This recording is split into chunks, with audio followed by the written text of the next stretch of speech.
Welcome back to the Check Swing Podcast, y'all, with yours truly, and of course, the star of the show, my man, Coach Santa over there, rocking the Philadelphia Stars hat, Negro League, representing. Nice picture behind you too. That lion back there look like he's coming out of the darkness.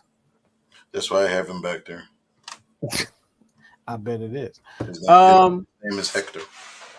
So did we? Yeah, last week we talked about the Sixers being knocked out of the playoffs and all what's going on with that.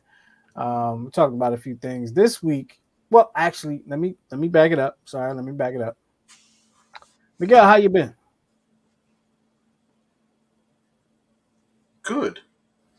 The weather is it's 45 degrees in the morning, and by the time I get back on the bus on the way home, it's 85 degrees.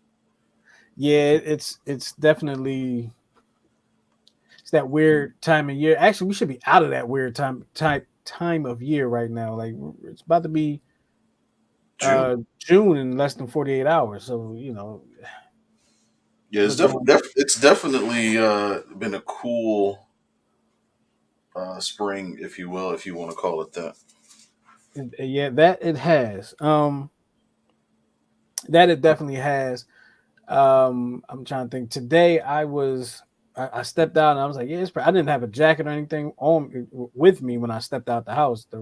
I had a hoodie jacket in my car, but I stepped out and I was like, oh, it's a little chilly. Mm-hmm. I didn't put my windows down at first because it was a little chilly, and then when I was coming home, the car was burning up. But it was almost a little too cold to put the windows down for a long time too. I couldn't put them all the way down. I had to crack them to let the heat out of the car, but I could have rode around. Anyway, I say all that to say my building was very cold today. I had to put on a jacket in the building. I will say, in the category of weird crap from Baltimore, so I get on at the first stop on the way home because it's the last stop is the medical center. So I get on the bus or whatever, no problem. And then there's like a couple of youth that come on, and one lady looks in the seat, and she lets out like, "What the?" I look down, and I'll send you the picture later. But there's actually 2 packs of ground turkey. There's a pack of ground turkey and a steak. And you know how like when you leave something out too long, it starts to actually turn from like that blood to like slightly brown. It looked like it looked like it was partially done within the wrapper. It was just sitting out on the bus. Yeah, it was sitting in its own seat. Let me see if I can pull it up. Ugh. Yeah, it was because we were wondering. It's like, wow, it smells kind of funky back here. Let me see if I can show our fans. Oh yeah, definitely had its own seat. Definitely had its own seat, and then yeah. So it took a nice trip, about 25 minutes from the Inner Harbor to Northeast Baltimore. How far is that? 20, 25 minutes. Well, it depends on the driver. They usually do 50 and 30s. Yeah, so we're good. 50 and 30. Yeah, we had a bus driver like that this year.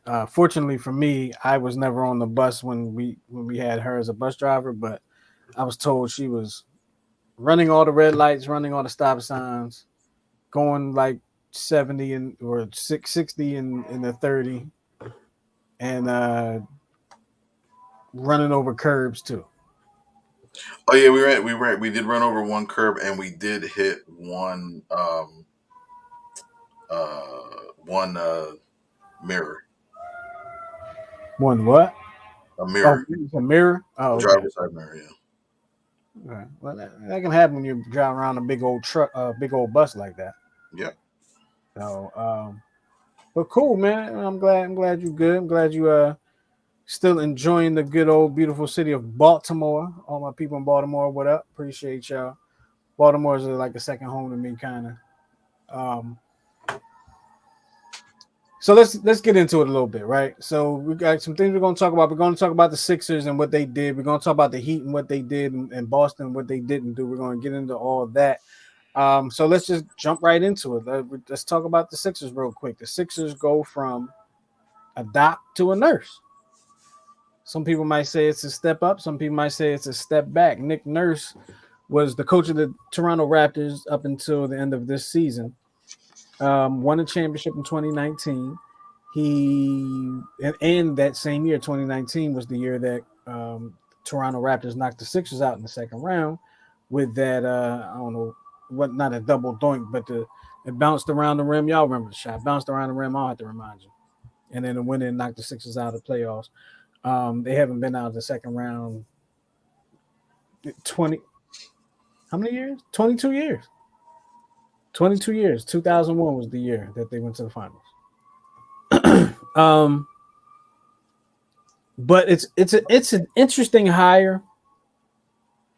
I'll let you know who I wanted the Sixers to pick up in a minute. It's an interesting hire. He was the coach of the year 2020. A year after winning the championship. Yeah, the year after winning the championship, he won coach of the year. So accomplished, proven. Is he good for the Sixers? We shall see. Miguel, when you saw that, because it was all over the news up here. I don't know, what it might have been like down there, but what was your initial reaction?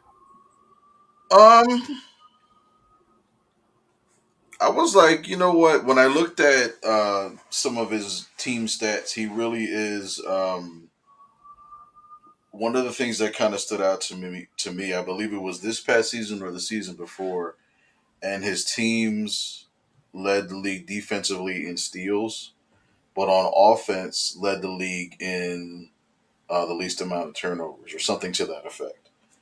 So I was like, So he's preaching ball control. He's preaching defense, something that we have lacked in spurts.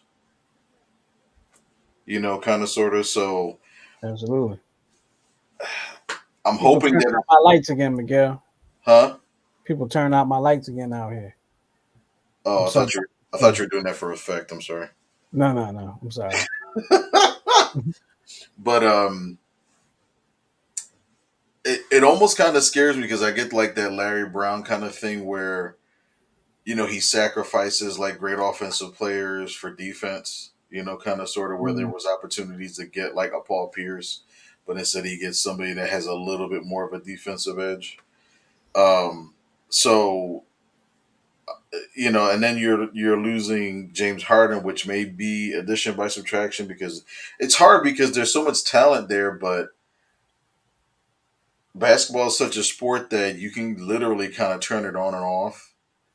And it's only the ones that really are like steady competitors, like a Jimmy Butler, that can turn it on and keep it on, that wind up being successful. Yeah, I mean, you gotta have the cast and crew. Mm-hmm. Don't matter who the coach is, doesn't matter. You gotta have the cast and the crew. The Sixers had a cast. I'm not sure if they had a crew. What do I mean by that? The cast was guys like Embiid, Harden, Maxey. The crew was guys like PJ Tucker, Melton, DeAnthony Melton, Tobias to a point, Paul Reed maybe. When I look at a team like the Celtics, who just got knocked out of the playoffs, their cast and crew they were deep. Not too many teams go as deep as them. But why am I saying this? Because in the last 3 years, the Celtics have had 3 different coaches, and they have gotten to the conference finals all 3 years. Am I right in that? Did they get there 2 years ago? Got there this year, last year. Who went to the finals 2 years ago? Wasn't it? Oh no, last year it was Golden State and 2 years ago was Milwaukee and Phoenix. And I'm trying to think. I think If you're watching, let me know in the comments. Was Boston in the fine in the I keep wanting to say NFC in the Eastern Conference Finals last or 2 years ago? I think they were. I think they lost to the Bucks in the Eastern Conference Finals. If I'm not mistaken. Um, because the Sixers lost. No, no, they were not.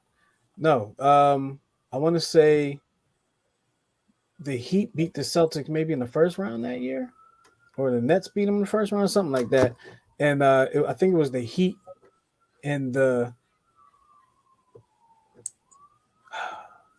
I'm blanking so bad today. The Heat and the Bucks in the conference finals that year because last year the Sixers lost to who in the second round? I'm checking. Was that Miami? I'm Yeah, blanking all over the place. It was Miami. they lost to Miami. So it might have been Boston. All right. Yeah. While Miguel looks into that. Um, but I said all that to say, the Celtics had three different coaches the last 3 years and still went deep into the playoffs, right? The Sixers have had two different coaches the last 5 years or so. They've gotten to the same place. They've had different cast and crew. The Celtics have a cast and crew, and they're able to get deep into the playoffs. They have a young contingent, they have an older contingent, and it meshes very well. The Sixers don't have the mesh that the Celtics have. They have the talent, they have skill, and they get by on it. But I don't know if they mesh as well as the Celtics do, which makes it easier. And part of it is due to coaching, but it makes it a little easier for a coach to step in and continue that success. It is very hard, and as a coach as well as I, it's very hard to win, and it's very hard to win consistently. And the Celtics have done that over the past, how many every years, whereas the Sixers have not. The Heat have been deep in the playoffs, a handful of time over the last few years, and they've had the same coach, but they have a cast and crew. Like their crew steps up. They called it the big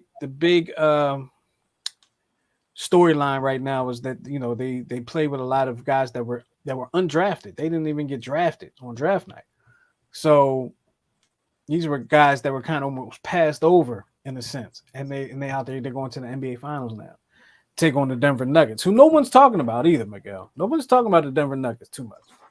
I don't know if it's an East Coast bias or what. I know out here we ain't gonna talk about them too much in Philly too much because It's Denver. it's one is Denver. Two, you had Jokic and the whole Jokic and Embiid thing, which would have been nice to see in the NBA Finals, but maybe one day. But with all that being said, man, it's the Celtics, as much as I hate to admit it, have given you a winning blueprint over the last 5-6 years of getting deep into the playoffs and what it takes. Now I'm gonna ask you this, Miguel. One guy, Jaylen Brown, had a really bad game last night, and Jason Tatum started Celtics. First play of the game, he rolls his ankle. First play of the game, so he was not the same the rest of the night. So it goes on Jaylen Brown. He's the next man up. He's the Scottie Pippen in a sense. But he had terrible turnovers. He had a terrible game. He went into the press conference. Basically, he said, he was like, "It's my fault. I played bad. I totally expected to win this game. I went out there and played bad, and basically he carried the loss." How do you feel about a player that does that, Miguel? I mean, you got to respect it, right? Definitely got to respect it. Because it's kind of a good thing to hear nowadays. Because most players, in Philly, we're used to the Donovan McNabb passive aggressive, Carson Wentz. This is a team game, and we all lost this game together. No, you lost it, bro. You know what I mean? Um, but in the same respect, it's like when Alec Bone had that bad game, and he mouthed the words, "I hate this place." He got booed, but he owned it. He said it was my fault. I wasn't, I shouldn't have said it. I was just really upset at the moment. Came out, and now he's having, he's starting to progress into the pro that he's been expected. So I think character. It's definitely a character play. It's another reason why I miss Jimmy Butler on the Sixers. Because even he did something that if you watch the video again, because I saw it pointed out in a post today, where I believe somebody was passing him the Larry Bird MVP trophy, and he's like, "That's not the trophy I want to hold." So you know what I mean? It's like to take ownership like that. I think it also spreads into the locker room. It spreads, and that kind of accountability will spread, and I think it just helps the locker room build up the winners versus the ones that are just there for a paycheck or just to be there to pass the time by. Yeah, I mean, when you look at that Miami Heat team, they bring their hard hats to work. They bring their lunch pails and thermos and their hard hats to work, and they go to work, and you're going to have your 48 minutes. You're going to be in the basketball game, and you're So, going to. so, so the Sixers need Embiid to be Embiid, and then he just needs four of the hard hats. Because I mean, like even with the Sixers in 2001, right? Mm, Take away Iverson, and we are complete garbage. But yeah, Iverson and that defense allowed him to kind of run around, going crazy and stuff like that when everybody else stayed stationary because you had your Aaron McKee, you yeah. had your Eric Snow, you know what I mean? So you had like a team that was built to play good team defense. And I believe they played half court, so they were like, aggressive on defense. I think Embiid needs to kind of somewhat roam free, minus all the damn 3-point shots. But I mean, that's the league nowadays. There's not too many big centers like there used to be back, Mm. in the early 2000s. I I would tend to slightly disagree with what you originally said there, as far as Embiid to be Embiid and four hard hats around him. And this is why this is just my philosophy, my opinion. Um, because Embiid is what he is as a big, there's always been another star around a big that was successful to be a successful big. Um, so like when let's go back to Lou Alcindor, Kareem Abdul-Jabbar. He had Oscar Robertson, right? You had, and then Kareem he had Magic, he had James, right? Um, Shaq had Kobe, Shaq had D Wade. So like when it, Kareem, I'm not Kareem, Hakeem Olajuwon had Clyde for one of the championships. Would he have him for both? Wait, who'd you Had him say? for the one. He just had him for the one. Um, and would you consider maybe the first championship might have been four hard hats around Olajuwon, but they were. I mean, yeah, Kenny Smith, yeah, Sam Cassell coming off the bench on that team, Robert Ory, Big Shot Bob on that team, Mario Ellie on that team. I can't remember everybody that was on that squad, but I do say, and I'm on record as saying that I think that team would have beat that Bulls team in the '90s had they had squared up against each other in the championship. I really believe that. I don't know. I really believe it. I think they would have beat them. And I only say that because the teams that the Bulls beat in the finals never had like a center on A the true. team, a true center. But I think Embiid, to go with Embiid, you have to put somebody like a Jimmy Butler, somebody like a Damian Lillard, Devin How Booker, long? from Phoenix.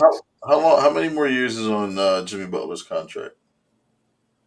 I don't know. I can look that up. Probably plenty because he ain't going nowhere. Miami gonna keep him in there. But you gotta put guys. I think you got to put one other star around Embiid. Um, Other than James Harden.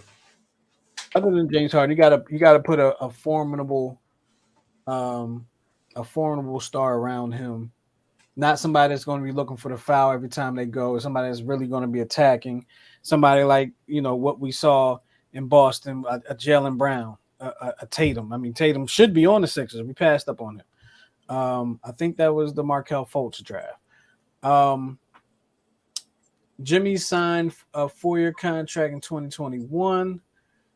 He signed through the 25-26 season, and he has a player option on the 25-26 season. So he has one more season um, that he has to play with Miami.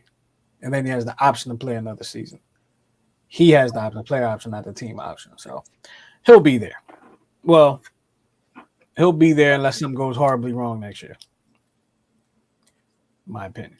Um, but yeah, there's guys that need, like James Harden 4 or 5 years ago. Yeah, you paired him up with Embiid. Yeah, absolutely. Um, Which is a shame because 33, it's not like the same. It's not like the same 33 as if you were in the NFL or hockey or 33 is probably like just the end of your prime in the NBA. Like you can still you still get it done, you can still ball, but it's like now you're trending on the downside. Like that's probably where you start your decline. So you're probably still at the top, but you start your decline. Unless your name is LeBron James. right. Only thing that's declining is his hairline. That's it. That's it, because that man can still ball. He balling with the youngins. I was just thinking about it the other day. Like, yo, he's 30, he's over 35. And these youngins is coming in the league 19 years old, 17, 6 or 17, 18 years old, 20 years old. And he's closer to 40 than he is to 20, and he's showing these young bulls up. Like, think about how good you have to be. I probably wasn't showing no 20-year-old too much in any sport when I was in my mid to late 30s. Yeah. And he can, and I'm 41 now, I'll be 42 in a couple months. He can probably still show him up at 42 if he keeps his body in the same type of shape he's keeping it in now. Like that, LeBron is just an amazing athlete. Honestly, I don't think people give him enough credit for being as amazing of an athlete as he is at his age. It's very rare to see. um, so we talked about Nick Nurse a little bit. Um, we kind of talked about the Celtics and the Heat, what they did, but just to touch on it, the Heat going to the NBA Finals to take on the Denver Nuggets, while the Celtics are going home, sitting down next to us, having a seat, eating some popcorn, watching the game. I think it starts tomorrow night. Um, excuse me. There was talk, Miguel, on TV today about should the Celtics break up their core? Is it time to blow it up? I'm going to ask you this, Miguel. You have a player that's early 20s, that's one of the best players in the league. You got a player that's like 25, 26, that is the Scottie Pippen of that team and one of the better players. He's second team All NBA. Jason Tatum was first team All NBA. Just based off that information alone and knowing the results that you've had, are you blowing that up? I wouldn't blow it all the way up. I mean, for me, if you're constantly in the playoffs and you're constantly winning one or two rounds, to me, it usually means either you're one or two players away or one or two coaches away. You know what I mean? Mhm. Um, just like the move that the Phillies made around this, was it around this time last year where they fired Joe Girardi? That was the key. That was the key move. Uh, it's a little. I think it was a little later. A little later, right? It was in June. But that was the key move that propelled the Phillies. I mean, you got to know the chemistry. And basketball's kind of tricky because it's the one league that's really, I hate to say it, but it's run by the players. So Mhm. I don't, the coaches are kind of like afterthoughts. I mean, you have to really get a lot of buy-in from the players on a coach nowadays, because I don't see any coaches lasting longer than 5. I mean, Nurse won a championship only what 2 or 3 years ago. Mm. He's done. Uh, 2019. 2019. Um, say what you want about Doc Rivers, but he does win sort of. And he's gone. Let me add to your list. Monty Williams just was fired by the Phoenix Suns. He was I mentioned in it. the finals in 2021 against the Bucks. Right. He was just in the finals 2 years ago, and he's getting fired. Yeah, so it's so weird, especially with Philly sports, because I mean most of the coaches last like 5, 6, 7 years. Um, that's why I was kind of surprised that Girardi got kicked so quick. But then Mm. again, so did Gabe Kapler before him, and then you had a couple other Hujima what's its. I did like McKinnon though. I didn't think he. I think he stepped in, but I think that was more so because of the front office. But basketball is the weird sport. I don't know. I don't know if there's any coaches that have lasted. Like Popovich lasted what, like almost 20 damn years. Yeah, yeah, over. Uh, yeah, over 20 years. I believe Yeah, he's been over 20 years. and I So think San Antonio was like the most secret dynasty, um, or secret winning organization because when people think about winning championships, multiple championships, everybody thinks about like the Lakers and the right. Golden State, the Celtics, when nobody ever brings up Tim Duncan and what he did with that team. No, they don't. One thing that you may not know about me, I and and there's a reason for it too. I used to be a Spurs fan. I mean, I was a Sixers fan, but you know how bad the Sixers were in the '90s. Correct. Iverson got there, so I was a Spurs fan because of David Robinson. Right, my mother's maiden name was Robinson. There were no Watsons in the league, so my mother's maiden name was Robinson. And I was like, all right, I'm gonna follow this dude, David Robinson. I was a Spurs fan. Um, like because that was a team I could root for in the playoffs because the Sixers wasn't ever going. Um, and I was a Spurs fan up until about the time Tim Duncan got there. To be honest with you, after Tim Duncan got there, I kind of didn't like the Spurs anymore because Tim Duncan used to kill North Carolina Tar Heels in college. So I didn't want to root for him in the pros, but that quick story about me. That's all. So Atlanta Braves, um, San Spurs. Antonio Spurs. So what about football? Always been an Eagles fan. Um, but again, the Eagles wasn't doing much in the '90s. Um, but I was a Randall guy, Reggie White, like they were my guys, right? Um, I I I was fans of other players, but I wasn't fans of other teams. Now, there were teams that I rooted for at times for certain things, Mhm. and like I had a friend who had I think it was uncle or something was Art Monk was related to him, so I root for the Skins sometimes, especially in the early '90s when he was playing because they were successful. Um, I was a Deion Sanders fan, so in Atlanta, I was big Deion Sanders fan. Um, I hated the fact that he went to Dallas, but Yeah, um, so I was more of a fan of certain people.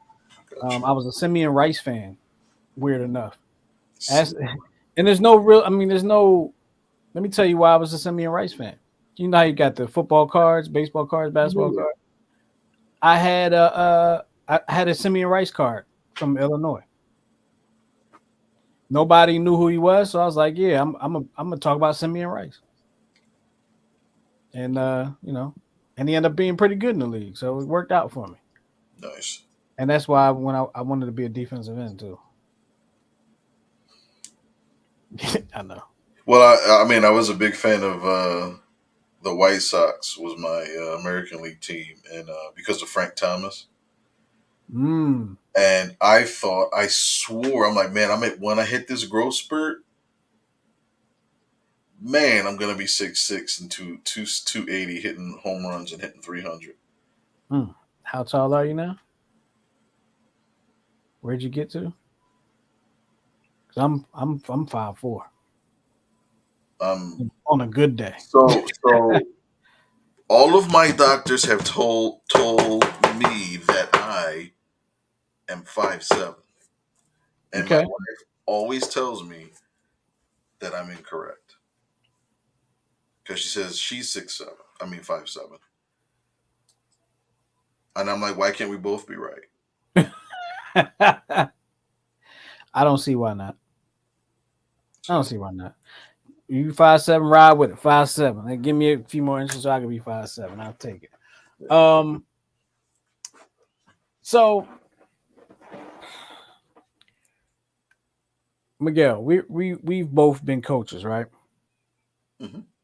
You're still a coach. I'm still a coach technically for one more game.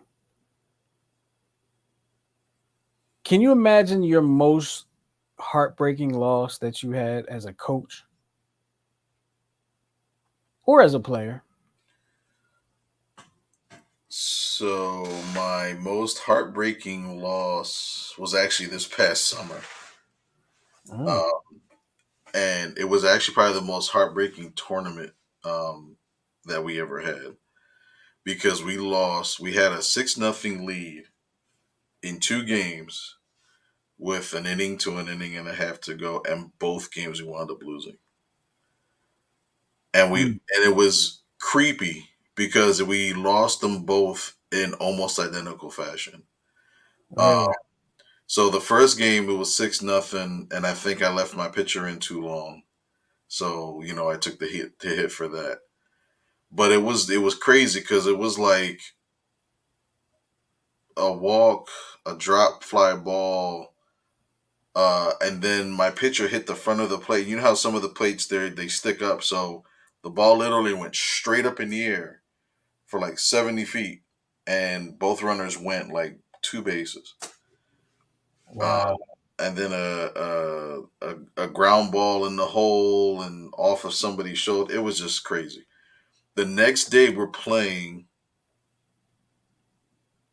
at the University of Maryland in College Park, turf field. We're up 6-0 once again. So I bring in another pitcher because I was like, wait a minute, I've seen this before. This guy's getting tired. Let me take him out. Mm. So my other pitcher winds up loading the bases, and I think I might have showed you this pitch. Throws a big fat curveball right over the plate. Catcher sticks it perfect. Umpire doesn't do anything. Walks, the bases loaded. So that walked in a run. Oh, Everybody's going 8. My pitcher has completely lost all of his craps.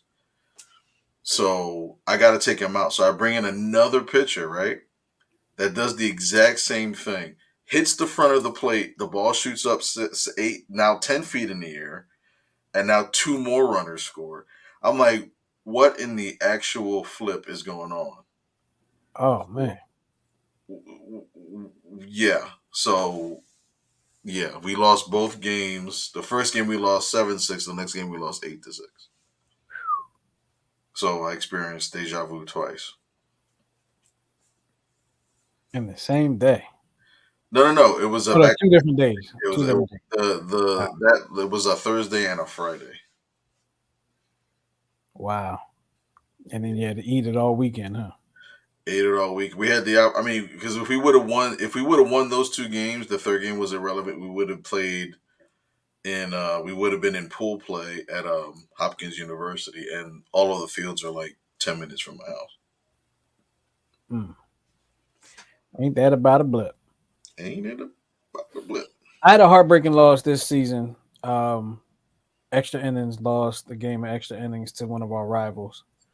I can't even remember. I think my mind is like blocking it out. I can't even remember how it went down, but I do remember we took the lead and then they tied it up, and then I want to say we might have took the lead again, and then they scored two, and then that's how I won in extra innings.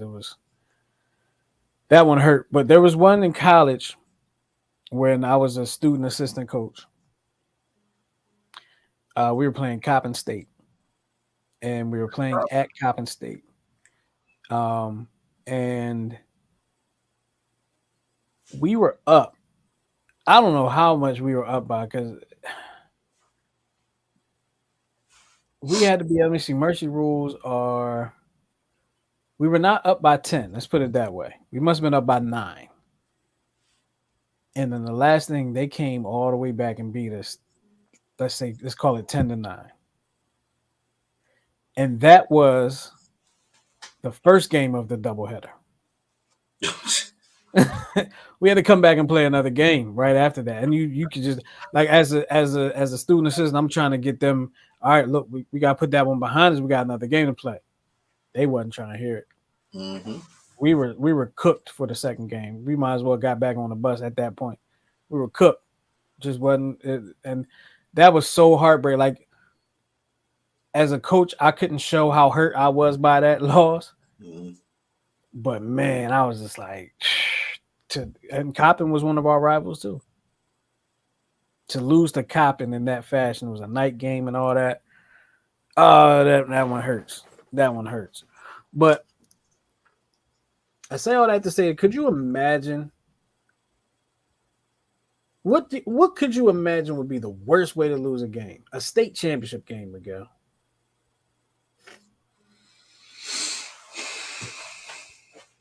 Like, how would you're coaching and what would the worst thing be?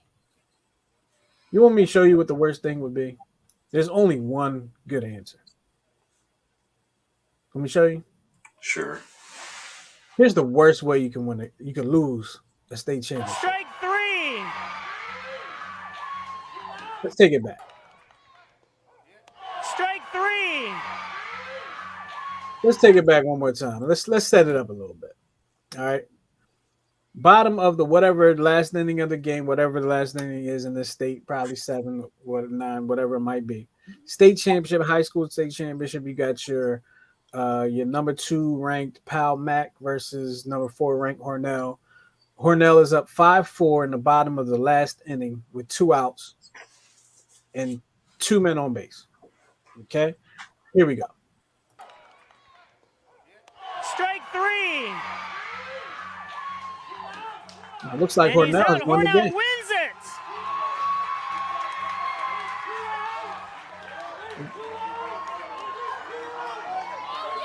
Oh, wait a minute. Hornell's got to pay attention. Guys are still running. I'm not sure what's going on here. And 3 runs scored. So is this the way it's going to end? Wow. Now the goal score goes 7-5. Right? No, 6-5. So this is one of the craziest 3-run ways score. that I've ever seen a baseball. Well, you only needed 2 to win, so the third run really wouldn't count. The third run, right. You're right. So 6-5. You lose the state championship like that. So let's put it in perspective. Third strike drop. Okay, for somebody that might be checking this out for the first time that doesn't know, in baseball, you drop a third strike, the batter can run to first base if it is unoccupied or if there are 2 outs in the inning. The batter you have to catch strike 3. So what happened is it looked like the ball went. Also, if the ball hits the dirt and let's say the batter swings and it's strike 3, the batter can also run. Okay, the ball has to be caught clean. So in this situation, you see the batter did not swing. We can look at it again in a second. The batter didn't swing, but the umpire called strike 3 on a ball that goes into the dirt. And the catcher, as Miguel explained to me earlier, because I didn't even catch any of this the first 6 times I watched this video yesterday, the catcher goes to tag the runner. And the runner and the umpire says no. Well, he says safe is what he says. As in, no, you didn't tag. And then let's see what happens again. Keep your eye on the catcher this time. Strike three. Umpire says safe. And he's out. And Hornell the wins catcher it. puts the ball in his back pocket. So as you see, the second baseman right there, he knows something's up. Oh, wait a If minute. you didn't Hornell's catch got to the pay second baseman, he attention. knows something. He's running around, and there he is right there with it, running around like he lost something, I'm looking not for sure something. what's He's going looking for the on here. baseball so he can tag somebody to get the out. So is this the way it's going to end? So you have one guy that we know of that knew what was going on. Everybody else is celebrating like they just won the state championship, pulled off a big upset, being the number 4 ranked team over the number 2 ranked team. Miguel, could you imagine any worse way to lose a state championship game? When I saw this and I analyzed it, and I'm trying to think of being in that moment because I remember when playing for Northeast High School, and I remember the clinching games. The first game of my sophomore year, we actually won on a game-winning hit, and then the second game it was a pseudo blowout. But our last championship we were actually up. I want to say like 11-3 against Frankfurt, and they just kept coming back. But we had no bullpen, so we had to leave our pitcher in. So we wound up winning like 11-9, and I couldn't imagine being a senior and going out losing a championship, but just the mental block. And now that I think about it too, I do remember they said that there was runners at first and second, and you said a vital thing that on a drop third strike, if first base is not occupied, then it becomes a live play. You throw to first or you tag the runner. The coach probably could have argued, well, there is a runner on first, but he's on his way to second. So there could have been a pseudo argument, but based on the rules, there's, kind of no way out of it. Maybe that's what was the confusing part. But then you kind of pointed out how the umpire looked. He said, no, but he was looking right at him. So I don't know what turned off or what turned on, and because he did kind of lunge towards the base runner to try to make the tag, and then just missed. But to lose like this, I feel bad for that kid because he's probably sitting at home right now thinking, why not just throw the ball to first base? And the sad thing is, it's gotten 6 million views on YouTube, and it actually made ESPN's top 10. So if you're trying not to watch or get rid of all of that, I'm sure his friends, and if he's got a rival or whatever, he's just bombarding him with these videos. But one thing I will say, kudos to the coach. The head coach said, I blame myself a little. Maybe I could have gone out and argued it was a dead ball and kept the runner on third. Maybe I could have said he's tied it now, put the runner on third and make the team beat us.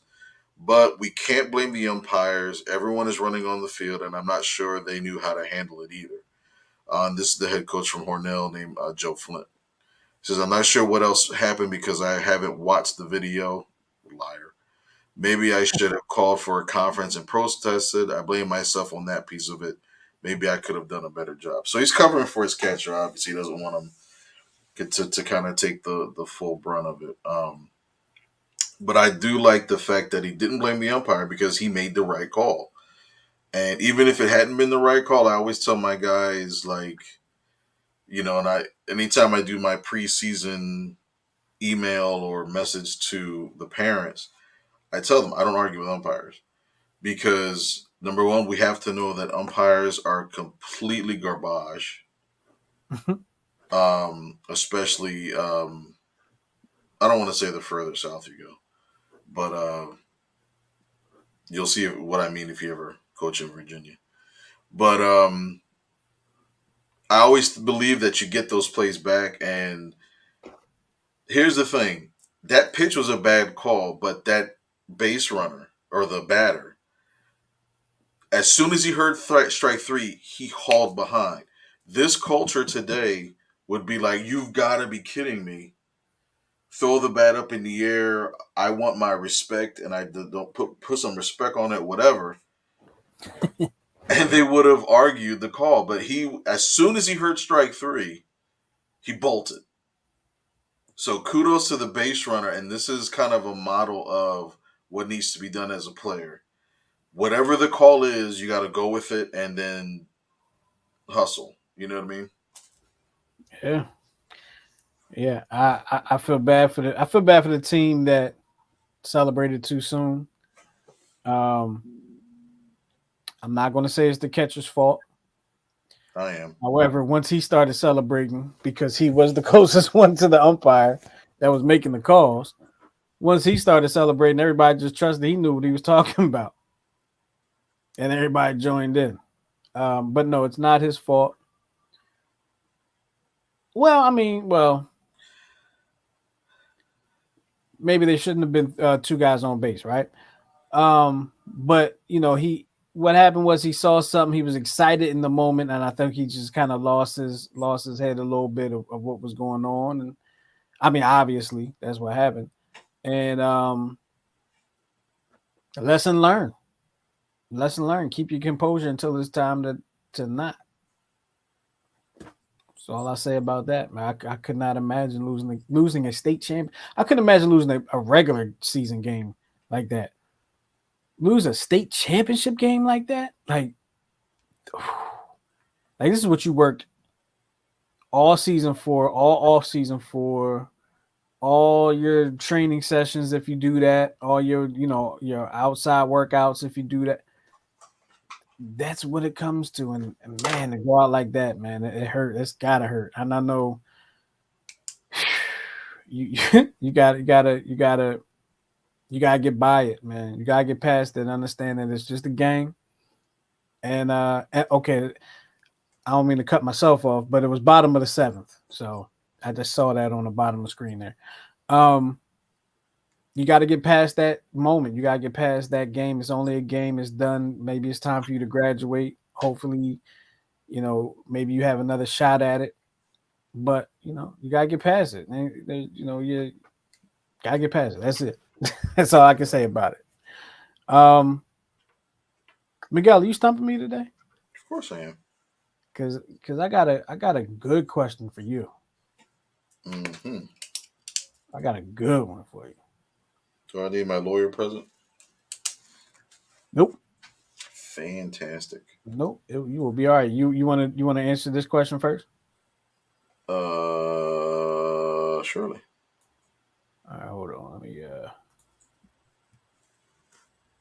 Oh, nope. Don't want to do that. Almost messed up. Almost kicked you out the studio. Oh, you got yours ready? Okay, we can do it. Oh, you're gonna make it basketball too and make me struggle again, huh? Let me see. One-time All-Star, two-time NBA champion, 2011, 2012 All-NBA team. Looks like Lakers. Looks like either Cleveland or Houston, and it looks like Golden State. Cleveland, Los Angeles, and Indiana.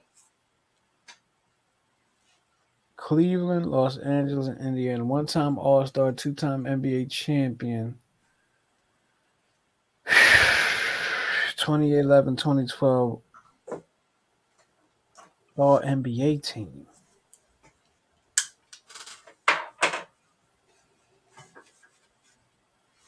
Two-time NBA champion. What are the teams again? Los Angeles, Cleveland, and Indiana. So he won the titles with Los Angeles, unless he was just playing for Cleveland not too long ago. What's the time span of his career? Early 2000s to the mid 2010s. Mid 20, yeah, like 04, 03 to like 16, 15. Oh man, you know what? I'm I'm cheating here because somebody put it in the comments. Is it Andrew Bynum? I knew I shouldn't looked at the comments, but you kind of cheated because you didn't put a Sixers jersey in there. Right, because unofficially, I mean, yeah, he did sign a 1 year contract, but he never played. And I'm looking at. Let me see. 1, 2, 3, 4 out of the 1, 2, 3, 4, 5. 4 out of the 7 pictures up there from his time with the Sixers. If you look at it. Right, it was the only time he was in uniform, which was the first day he was signed. Um, so I think it was him, Iguodala, and Lou Williams. I think were on that team. So it was like, oh, we finally got our big man. And No, Iguodala was part of the trade for him, a 3-team trade, because Iguodala was when he found out he was in the Olympics. That's when he found out. I forgot about it. So yeah, he found, because I think Doug Collins the coach then, or Doug Collins was on the broadcast team. And and he heard that, and Doug Collins had informed him like, yeah, he had gotten traded, and he wanted to know like, well, who would I get traded for? And he was like, Andrew Bynum, and it was like, oh, he was okay with it, like, okay, well, I can understand that. But it was a 3-team trade between Philly, Los Angeles, and Denver, because I believe Iguodala ended up going to Denver in that trade. So yeah, there you go. Andrew Bynum, the Sixer that never was. Teron Snipes said, we got Danny Granger. We got Danny Granger around that Bynum move. We did, and Danny Granger barely played for us too. Now think about it. Did Danny Granger play for us at all? I don't know. I don't remember. But let me go ahead and pull up the your quiz for today. Here we go. I'm hitting the wrong buttons over here.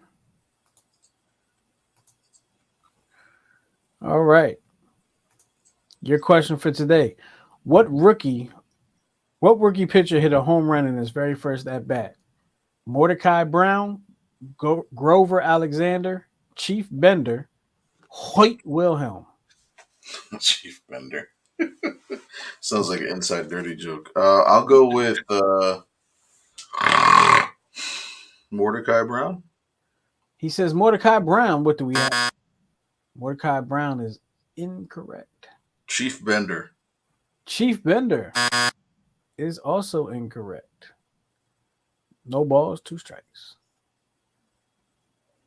That's what she said. I'll do Grover Cleveland Alexander. Grover Cleveland Alexander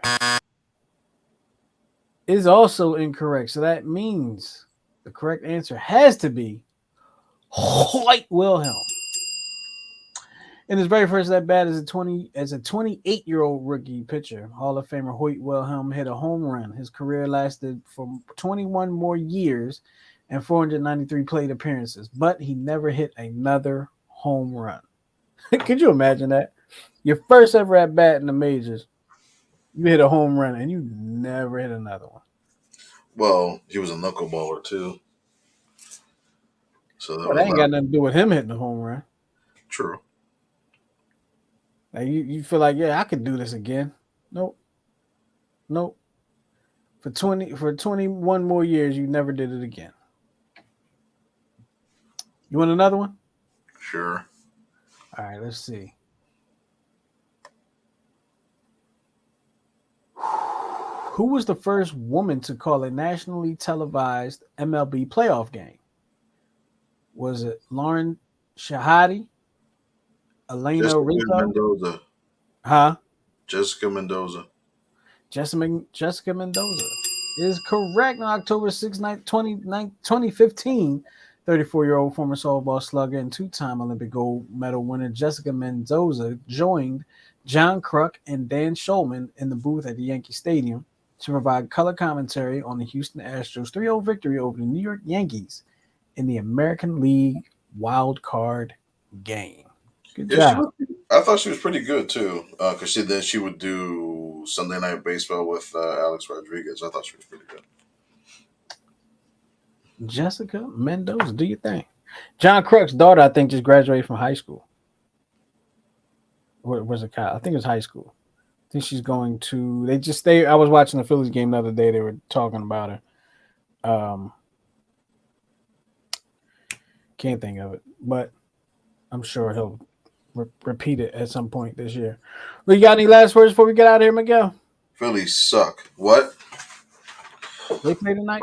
They just lost 2-0. 10-0. 2-0. Oh, 2-0. Okay. All right. Well, parting words. Don't leave your meat in the back of a MTA transit bus. wow. Wow. I mean, so if you don't know what he's talking about, you probably gonna have to go back and watch the show just so you have some context of what he's saying. and there's pictures. And there's pictures. So if you don't know what he's talking about, you can go back and watch the show and he can talk about not leaving your meat in the back of a bus. And a quick shout out to Ron Snipes, who was making comments on the show. He was he was one of my former Bible study students, and he was on the team of the first baseball team I ever head coached. Oh, sweet, nice. He was such a hard hit then. Speaking of former students and stuff, shout out to Amir Pickens, who we both coached at Penwood. Amir Pickens, yes, from Ursinus College, yeah, here in Pennsylvania. Shout out to him. He wrestled there. He might have played football too. He might have played football and wrestled. I'm not sure. Did football wrestling, but he pledged Kappa Alpha Psi. Kappa Alpha Psi, yeah. Yeah, so congratulations to him and the family. It's crazy. I remember I told you before I just so happened to be in Lansdale the night of his wrestling senior night. I just happened to be out there. I just happened to reach out to him. And I went to go see him wrestle his last high school wrestling match. And now he's graduating from college. It seemed like it was not that long ago, which was 4 years ago. But because of the pandemic, everything seems like it was not that long ago. Yeah, I know. So, it was right before the pandemic. But shout out to him and shout out to everybody. Shout out to Teron Snipes. So, yeah, there you go. With all that being said, we're going to get up out of here. We appreciate y'all joining us here for the Check Swing podcast. Make sure you come back and hang with us next week as we will be recapping the first week of the NBA Finals and whatever the heck the Phillies might be doing next week. So stay here, keep it locked with us here at New Twist Radio. Make sure you share us with your friends, your family, and your enemies. And you can check out all of our episodes of every show that comes on here at New Twist Radio at our YouTube channel, or you can check us out where you get your podcasts, like Apple, Amazon, iHeart, wherever you get your podcasts, you can check us out there too. All right. We sound even better in a podcast, so check us out. We do. All right. So Miguel, for you and for me, we out of here. We'll talk to y'all next time. Peace.